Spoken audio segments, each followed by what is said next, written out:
my advice to men would be keep your eye on the budget, right? Sorry. Keep your eye. Your wife to be, listen, yeah, I'm gonna tell you now. If you don't put your foot down at this beginning stage, you're gonna be in trouble. Hello, everybody. Hey guys. So today we want to talk about how to plan for a wedding without breaking the bank. That's right. This is an important topic, but before that, a bit of intro. I'm Ken. I'm Mary. Of the Humble Penny and Financial Joy Academy. We are also Sunday Times bestselling authors of our debut book titled Financial Joy, a 10-week plan to help you banish debt, grow your money, and unlock financial freedom. We're going to link to the book below and above if you want to check it out. But beyond that, I'm also an accountant, former CFO, investor, and entrepreneur. And I'm an entrepreneur, former e-business analyst, and now business owner and author. So why do we even have any credibility to talk about weddings and that sort of thing? Well, we have been happily married for coming up to 13 years now. That's right. And not only that, we've also been able to form a wonderful marriage partnership and business partnership. We achieved financial independence in our 30s. We paid off our mortgage in 7 years. And it really was because we were working together from the very start, and we continue to do so. So yeah. So today's video is unplanned. We haven't even discussed it. But what we've done is written some questions. So here's what we're going to talk about today, right? But before we carry on, please definitely make sure you like the video as you watch, and please subscribe to the channel if you've not done so already. So we're going to cover 5 main things today. What's the cost of weddings today? That's the first thing we're going to answer. Secondly, how do you plan for a wedding without breaking the bank? I'm going to share top tips. You ready? Okay. Next one is, given what we know today, what would we have done differently if we were getting married today? Okay. Number 4 is, what's getting married really all about, right? And then finally, what tips do you have for women? Okay. Yeah, and I'm going to share what tips I have for men when it comes to getting married and having a wedding. Okay. Yeah. All right. Do it. All right. Let's jump straight in. So let's get into the straight one. The first one. What's the cost of weddings today? Right. Tell us. So it says here. I mean, we looked up a bit of. I looked up an average, and the average says, real quick, it says here that weddings scheduled to take place in the current year we're in right now. What do you think of the number is? It'd be interesting, right? Go on. The average cost is £24,710. Wow. And that's up from last year of £24,109. Interesting. And that's just average. Wow. Right? So, I mean, we asked our audience as well. Do you want to read out maybe what the audience said when we asked them? Yeah, so we asked the audience, if you're married, what did your wedding cost you in pounds or in dollars? And 49% of our audience that responded, and this was based on 1,300 votes, 49% said they spent below £10,000. 26% said that they spent between 10k to 20k. 12% said that they spent between 20k to 30k. 5% said that they spent between 30k to 40k. And 9% said that they spent above 40k. Wow. Okay. Ooh. So this is really interesting. And one thing I want to make sure we make clear in today's video is that this is meant to be fun and non-judgmental. Absolutely. Right? So we're not here to judge you and point fingers at you and go, you shouldn't spend this much money on your wedding. It's completely up to you. Your money, you worked hard. You do with your money what you want, right? That's we went and looked at our... you all right? Yeah, frogging. Sorry. We went and looked at our kind of numbers when we got married, and we fell into the second category, which is that we spend between 10k and 20k for our wedding, right? And what's interesting about it is that we had 3 weddings. What are the 3 weddings we had? So we had a civil service, and that was so beautiful. We had a traditional Nigerian wedding, and that was just flamboyant, colourful. That was fun. It was amazing. And then we had a traditional white wedding, English wedding as well. So yeah, we had 3 weddings. Now, this is what's interesting about that. You might go, oh wow, there's 3 weddings, what's cost so much? You know, the one that actually cost us money was the white wedding. Oh my gosh. That was it. Yes. That was really it. The traditional wedding, we didn't pay anything at all. We just got invited. Our parents paid for Our that. parents just it's a very low-key thing, but there were lots of people invited. we got invited. Mary and I didn't know what on earth was going on. We just showed up. We knew we had to do certain things, but our parents, they were just in charge of that whole thing, and they just got on with it, and it was amazing. And we showed up. And then the registry one was literally, you just booked a registry thing and showed up. Yeah. Now, this is important because you're watching this thinking, why do you guys do that? It's a cultural thing, right? It's just a cultural thing. Typically, for Nigerians, or maybe even other African cultures, you typically have two main weddings. You can stretch into a third one. Typically, you do a traditional wedding, and then you do a church wedding. That's typically what you do. And I don't know if there are other cultures who have a lot of things as well, like Indians. I'm not sure what they might have. They might have a similar thing, but obviously we know Indian weddings and Asians more generally have big weddings as well, as do Africans. Yeah. So that's it. We've talked about the cost, right? So what's the cost of weddings? Now, I know that part of the costs were, they were not all equal in terms of what we paid for, right? So let's talk about part 2, which is how do you plan for a wedding without breaking the bank? So what are your top tips? What comes to mind, like, for anyone watching this right now? Wow, without breaking the bank. So I would say to really sit down with your partner and really ask yourselves, like, what do you want from your wedding? Like, what is your perfect wedding? What's your ideal wedding? And then work your way backwards. So I think today the challenge is personally that there's what's the word? There's just a lot of weddings that you can see online. Okay. And that can really influence your decision as to how you plan your wedding. I think it's amazing to have like your, Pinterest boards, your ideas on what you want your wedding to look like, how you want it to feel. But it's also important to not get carried away with like trying to, I guess, replicate like what you can see online, because then I guess that's where you risk ending up spending a lot more money than you would have actually wanted to had you not been overly influenced by what you've seen online. Just speaking from experience, like when we got married, it was in 2011. Like Instagram wasn't really there. Social media was not crazy. It wasn't crazy as it was now.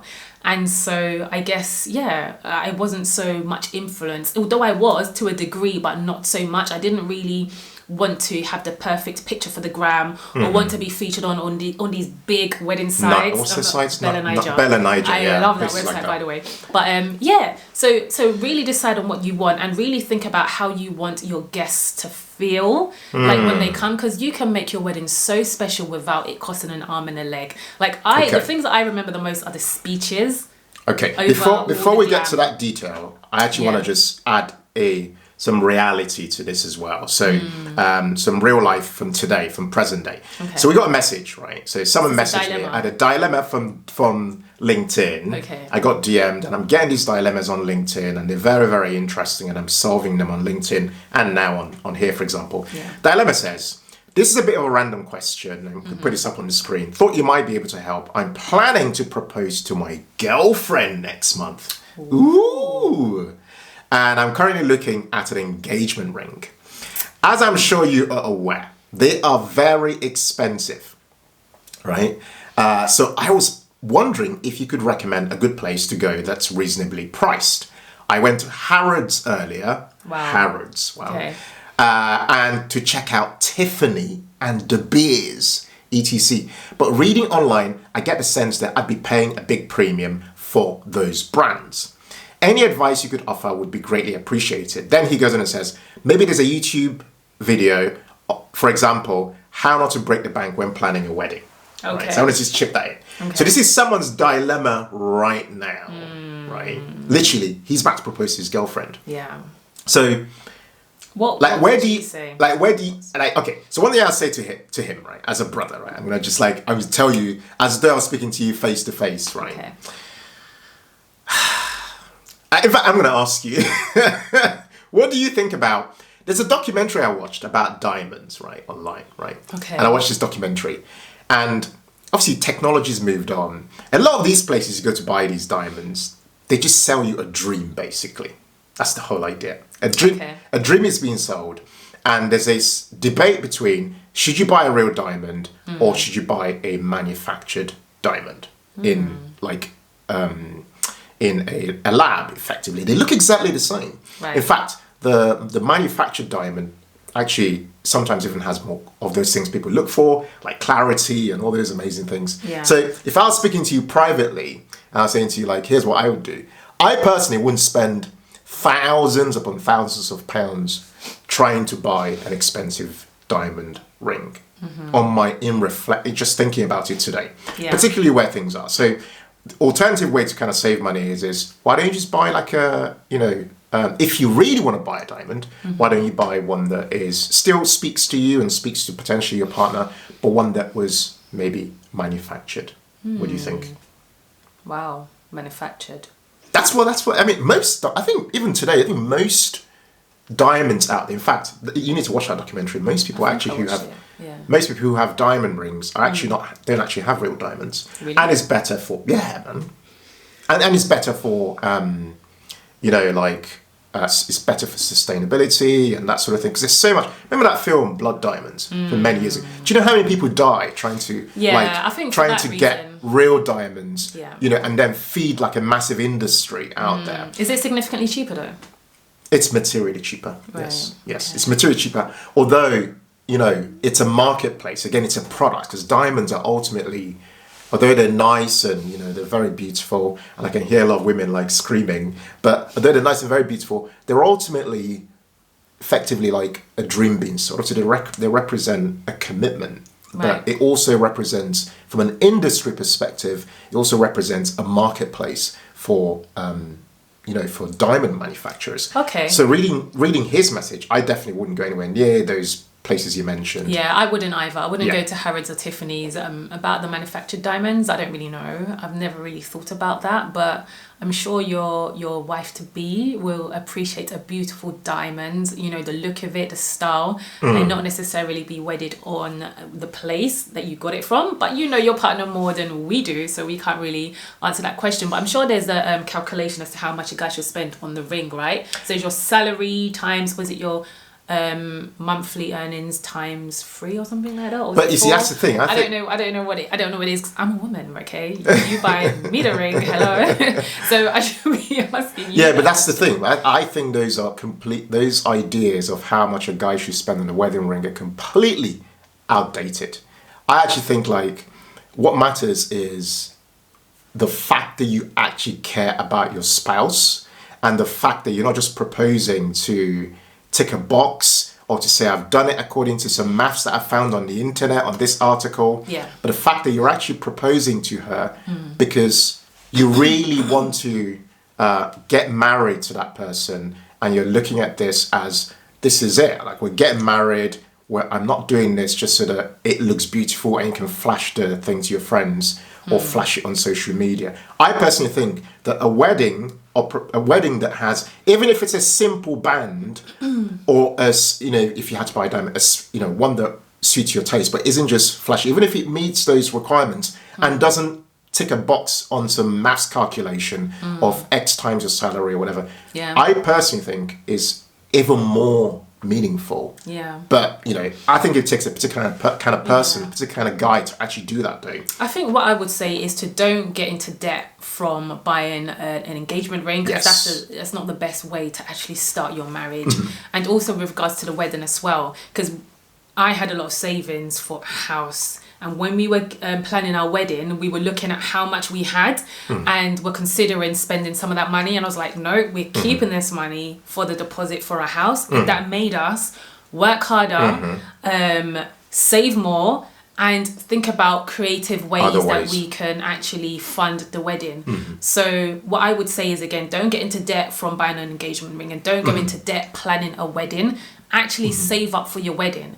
And from those savings, plan your wedding. And that will help you to stay in budget and not go crazy overboard, because you're not dipping into your overdraft. So and that's a more solid way to start your marriage, is it not?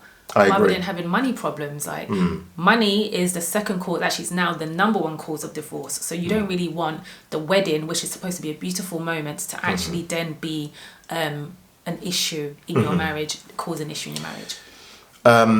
I think that documentary might have been called Diamonds Forever, something like okay. that. If you want to, like, in fact, we'll link to it it. below. I think it's such a, because I watch things like that, because I'm really, I geek out and stuff. Like, I'm genuinely interested in the economic impact of the industry. And a lot of it, to be honest, is a scam. But anyway, I'll maybe talk about that on a different video. But one thing I want to talk about now is that talking about that real cost. And we'll come back to tips in a minute. But obviously, another cost, obviously, of spending a lot on a wedding is the opportunity cost. Right? Yeah. So it's what you could have spent that money doing. Some people, in our poll, looking at some of the comments said, I spent less than, I just went to the registry office or whatever and I did that and I used my money to do something else, like buy a house or whatever. And that's all good. But I want to speak to culture because you see some of the variation in the pricing for weddings is because of culture. Yes. For example, we have Nigerian heritage. Yeah. You can't just say to your family, and this would be interesting, you can't just say to your family, let's go to KFC for my reception. That's an abomination. You can't just do that. Yeah. Right? In the same way, for an Indian wedding, and I'd be very interested actually to hear from people of Indian heritage or of Asian heritage, maybe I don't know, maybe the Chinese people do big weddings, I don't know. It'd be interesting to hear from you guys in the comments. Can you just invite your family to, hey, let's go to Nando's or, I don't know, McDonald's or, equivalent, sort of restaurants because you're trying to keep the costs low. So I think some of the variation we're seeing in the costs of a wedding is because of culture, not just societal pressure and the gram and that exists in its own that exists in and around our lives. But I also think it's like, what's the culture, what's the heritage from which you come, you're associated with, and what are the norms within that culture? That's such a very good point. For us, traditionally, our culture is that we have big weddings. Yes. Like Nigerians have big weddings. And so we actually wanted a small wedding, a very small, intimate one. And that it did cause a bit of issues. But I guess we had to be very clear in our communication with our parents, but still get them involved. Like my mum carried me for 9 months. Your mum knows how much, she carried you. So they need to have some say. So it's about striking that balance of being able to have your wedding, but also involving your parents without it being, without it having any other ruffling feathers, boy. Yeah, without ruffling feathers. Yes. It's hard, but we were able to achieve that. Tell them, what did we do exactly? Because I know, I can remember some of what we did. So for our traditional wedding, right, it was huge. We had, I don't know, what was it, 500-600 people or less? Wasn't that much? I can't remember. Okay. I'd probably say 300 to 400. It's a big difference. Okay. Yeah. But that's still a lot of people. So anyway, it's and bear in mind, we did more. Yeah, this is like organised by my parents, so we just invited us. You just showed up. You keep saying you just showed up. I just showed up. I just showed up. Yeah. But anyway, you're gonna make a point. Yeah. So with that traditional wedding, we had double, or even it was more than double the amount that we had for our English wedding. We had 120 people. But it cost less because it was a bigger scale wedding, so it wasn't per head. Whereas a white English wedding, it was per head in a hotel, which is what we wanted. But because of that, we couldn't have the typical Nigerian wedding where like your aunties, friends, cousins, best friend would be invited. Like we had to know everybody that came to the wedding. And that meant that not everybody could come. But what we did was we had like an evening after party where I think an extra 100 people were able to attend that. So in that way, we're still able to achieve like what we wanted, having that intimate wedding without having to break the bank, because per head is not the same as a larger scale hall type wedding. It was, we were able to get our families involved in their own way, and they felt like they were part of it, and we had to honour that, and it's important that we did that. Some people were not actually happy with the white wedding, the fact that it was per head and not everyone could attend. I even found that some people didn't even come, like some of the elders, but whatever, that's another story. The point was that we were able to leave the wedding and be happy because it was like how we wanted it to be. It was nice, it was intimate, it was special, it was very special. I just want to chip in and say that effectively what you're saying is that we spent money on X number of guests, say 120 guests or whatever, or 100 to 120, and then more people who come in the evening who we didn't have to spend a lot more money on. Yeah, and that's the economic part. In that those people who came in the evening, we had to do like a buffet or whatever, evening buffet, and so that was a lot cheaper. So this is a very specific tip to you, which is, could you have evening guests who aren't necessarily on your table, who are coming for the after party or whatever? They're still part of your wedding, and they're still very special friends and family members. Yeah. It's just that due to certain restrictions, they were not part of the first 100 or whatever. And it's not that they're not loved as much. It's just that based on the size of the room. It's just the logistics. And that's tip one. Let's get to the tips. One other tip I remember very clearly is alcohol. It's a thing called corkage, right? These, again, these hotels, right? They invent things to make money from you, right? So this industry, the wedding industry, have come up. They've always had this thing called corkage, which means if you're bringing in any alcohol into a wedding setting, they will charge you like insane amounts of money per bottle. Yeah. Right. It's another money-making scheme. Now, one way we got around the corkage is that we offered favors. Favors are like small gifts you give to people, but part of the favors we gave for the people who like alcohol, because we wanted to appeal to different tastes, as well as having non-alcoholic drinks that we served, we had favors that were alcoholic miniatures. Like, I don't want to say the names of these drinks, right? Like alcohol, obviously, right? Because this is a family-friendly video, right? At small miniatures. You can find these on like Amazon and wherever. So what we did was we bought these in bulk, we put them in the favors, and so people at the party, that way we didn't have to pay the corkage, which is just astronomical. Yeah. This is another way we kept costs lower. So that way people still had their fun, they could mix their, I don't know, like their soft drink with like alcohol for the people who like that kind of thing. And then we were able to achieve the outcome. I hadn't seen anyone do this before. It was a bit cheeky, actually, I was doing it. But it worked out because some people took their favors home as a gift. Some people had their favors in the premises, and the venue didn't really mind because it wasn't really a big bottle. Instead, it was a miniature. What are other tips, like some of our friends and things? Something that's really friends. So a lot of the favors that we got and help, we were just blessed that our friends were able to, provide those services for free or next to nothing. So in terms of like the choir, the saxophonist, pianist. What else? People helping out on the day. Obviously, like your friends helping out, the ushers. Yeah. I can't remember what else now. But also another thing that we saved money on, which is quite common, is that you have a gift list. So we had a John Lewis gift list, and that was fun, like going to John Lewis and scanning all the items that we wanted for our home. But we also gave people the option of giving cash as well, which was good. So some people just skip the gift list and they just ask for cash only, and they then use that to either pay for their honeymoon or for items in their new home or for a deposit for their home, whatever it is. So we had a bit of both. Yeah, I would just add to that and see, this is actually a pretty important point in that if you ask for cash as a gift, obviously not everybody might give you cash, but the people who are willing to give you cash, it can really add up.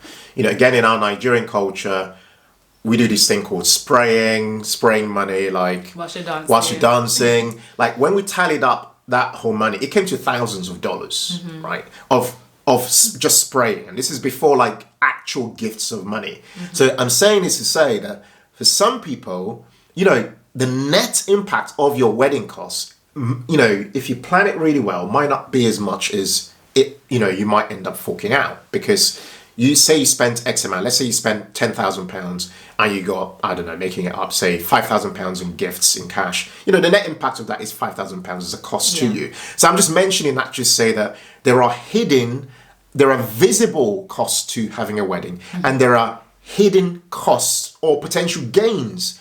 And I hate to put it that way, but it's the reality of life, because I'm talking economics here, to actually doing a wedding. Because like, again, asking people to give you a cash gift is real money. Like, it's actually money you can put in your bank account. And it does help, like Mary says, towards reducing like the costs, the overall costs of your wedding. Can you think of anything else as tips?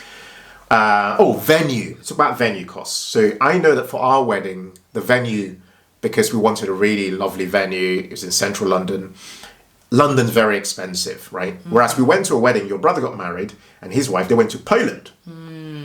right? Oh, wow. They So, had a beautiful wedding. stunning wedding, and it was in a barn, right, type place, and it was in another country. Yeah. So a huge part of saving money when it comes to a wedding is what type of venue you choose and where that venue is based. In fact, Yeah. more than almost half of our cost of the wedding was actually the venue cost. Yeah. You know, because we just wanted was. that proximity to where we lived, the ease To to, the go from the church. church Yeah. to the reception and all those things. You know, there's a cost to all those decisions.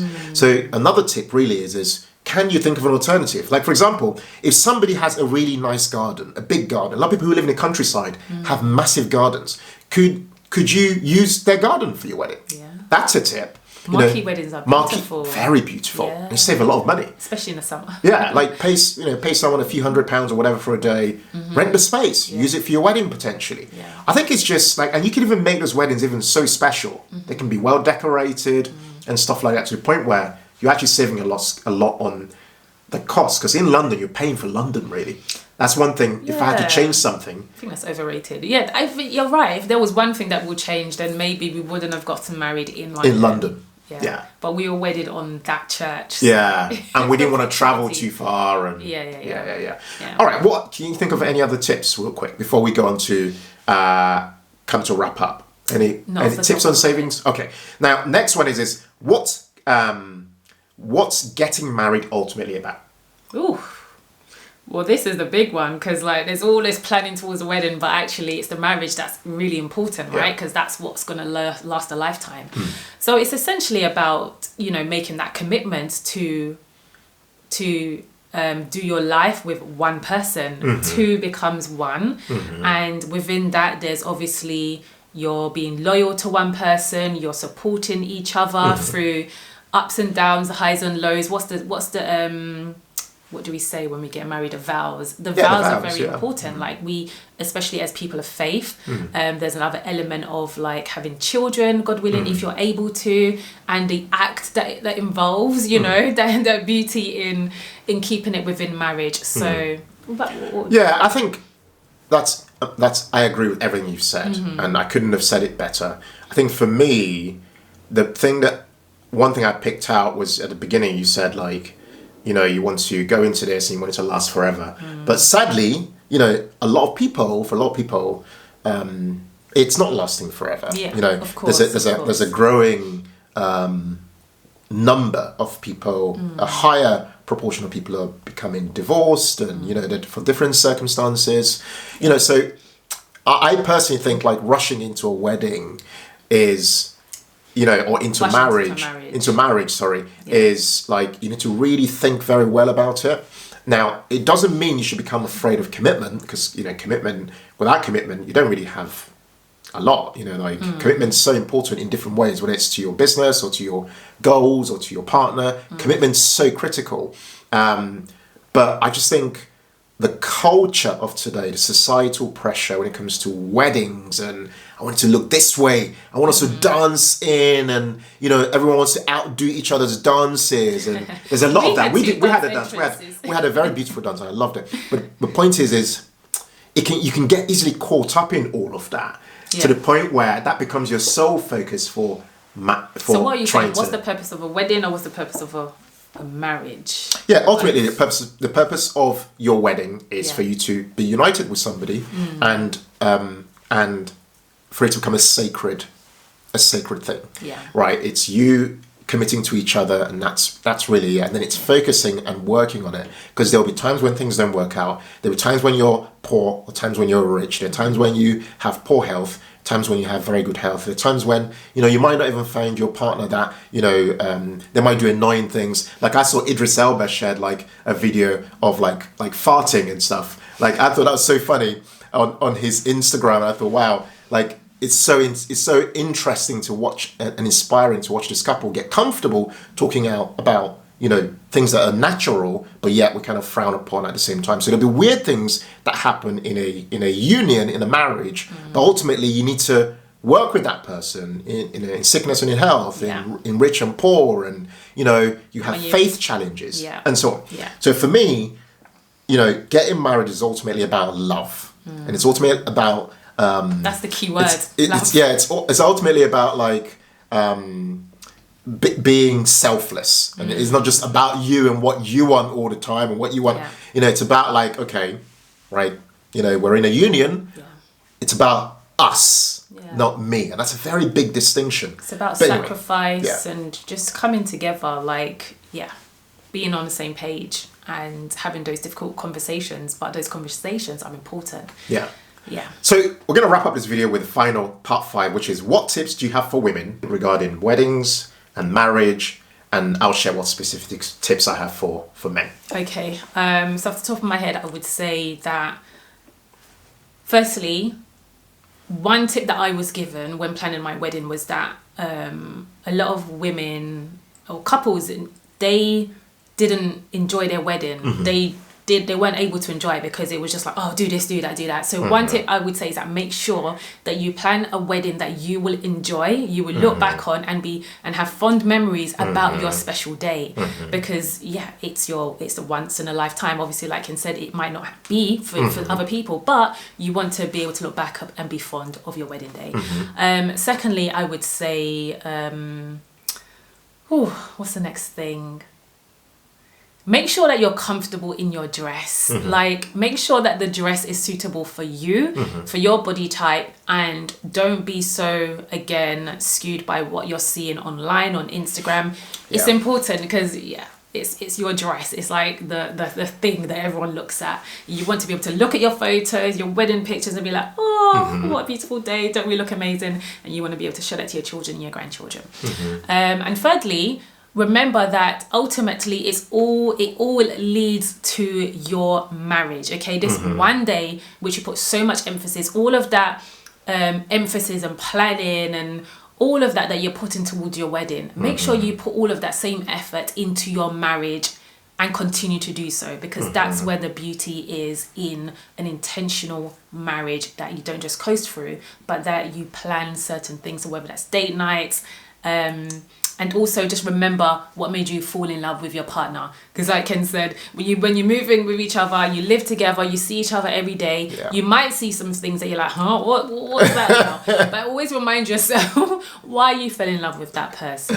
And whatever those things that you did before you got married, continue to do those same.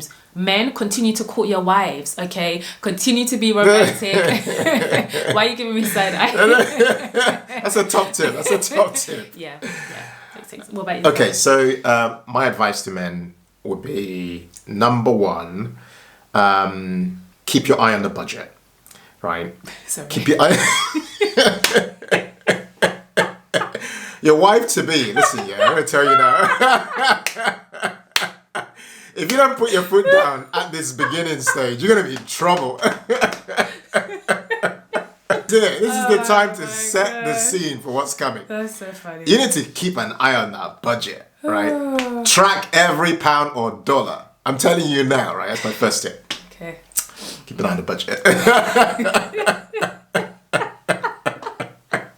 I wasn't expecting that. And talk about it. Like, just go, babe, like, this is our budget, yeah? Okay, that's the first tip. Okay. Now, second tip, I'd say is, and this is a personal thing, but like, like, marriage is a spiritual thing, right? So you need to operate from the spiritual as well. So put God as the foundation of your marriage. Like, and tell you now, I know many people who watch our channel are of different faiths, and some are of no faith, and you know, but you know, I have to always tell you guys what I really think. So for me, this is a very important thing. As I'm speaking to men directly, you know, you need to put, you know, you need to know you report to God. That's kind of how I look at it, right? Because that will give you that humility, and it will help you respect your wife or your husband, or you know, your partner or whatever, and it will just help you respect yourself. Respect yourself. That's the second one. And the third thing I'd say is just be clear with your groomsmen, like where they get involved with things and what costs they need to pay for stuff, right? Because sometimes, like, you make certain assumptions. You're like, oh yeah, man, like, you're gonna back me, you're my groomsman, and then you're like, oh here, pay for this bill, pay for your suit, pay for this thing, pay for that thing. but sometimes there isn't communication. Yeah, that works for the bridesmaids as well. I think it's so important to be clear that, you know, particularly, and not expect too much from people, like, because people have their own problems, they have their own challenges, they have their own, you know, wahalas, as we say in our culture. Yeah. They have their own things. So, like, this is again tied to the budgeting thing. Just be clear. The point is communication is very important, because this season is going to be hyper stressed. Yeah. So you want to go into it communicating, not just with your partner, your spouse to be, and so on. Oh, and then if I had to chip in a final tip, you know, like, I'm going to say, like, go into this without leaving a back door open. Because, like, a lot of men, they kind of go into marriage, but then they still have, like, you know, ideas that I can still carry on doing certain things outside of this marriage. Right. So I just think, look, you're just kidding yourself, right? You're actually disrespecting yourself and disrespecting your spouse and your spouse's family. Yeah. So if you're going to go into this kind of thing, only do it because you want to commit and be loyal and, like, just commit to that one person and mean it and stick to it. This is why I talked about God earlier. Like, you know, God sees everything. So if you're going into this kind of thing, you're not only, like, it's just a betrayal to yourself if this is how the attitude you can go into a marriage with. So see it as a sacred thing. And, like, if everything I've shared, if particularly this last point, if it's not a tick box for you, if it's what I mean by that, if it's not sacred, don't do it, brother. It's not worth it. It's not worth it. And trust me, boy, don't get into a marriage with a woman who is, like, her finances. I'm just gonna say it, right? If you're not on the same page with your finances, right?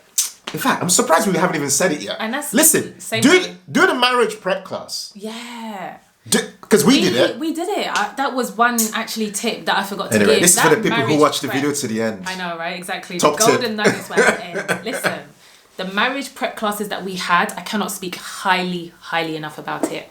And if you're interested, let us know.